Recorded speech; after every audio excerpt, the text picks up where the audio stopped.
ব্যাংকে ডাকাত পড়লে রাঙা তার তীর-ধনুক দিয়ে ডাকাতদের শায়েস্তা করে। সেটা দেখে পাড়ার কয়েকজন রাঙাকে বাহবা দেয়।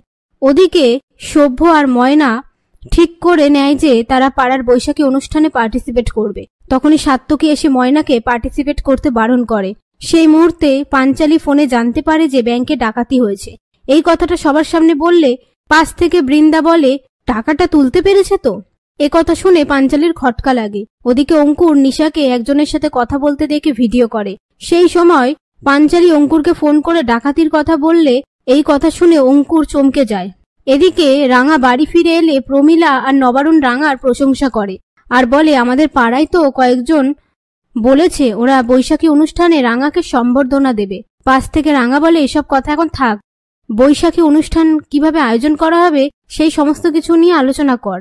এরপর সাত্তকী রাঙাকে কথা শোনায় আর প্রমীলার সাথে কথা বলতে গেলে প্রমীলা সাত্তকীকে পাত্তা না দিয়ে ঘরে চলে যায়। তারপর অঙ্কুর রাঙাকে ভিডিওটা দেখায় আর বলে, এটা তো একটা ছেলের সাথে ও কথা বলছে। রাঙা বলে, তোর মনে হচ্ছে এটা একটা ছেলে? অন্যদিকে প্রমীলা নবারুণের হাত দিয়ে টাকাগুলো আলমারিতে রাখে। সেটা বৃন্দা আড়াল থেকে দেখে সুব্রতকে ফোন করে টাকাগুলো সরিয়ে ফেলার কথা বলে।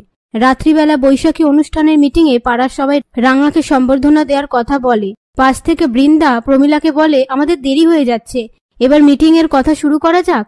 এরপর মিটিং শুরু হয়ে গেলে বৃন্দা প্রমীলাকে বলে, আমাকে ওই অনুষ্ঠান কমিটির প্রেসিডেন্ট করা হোক, আমি সবটা নিজের হাতে সামলে নেব। প্রমীলা বলে, তুমি সবটা নিজের হাতে সামলাতে পারবে?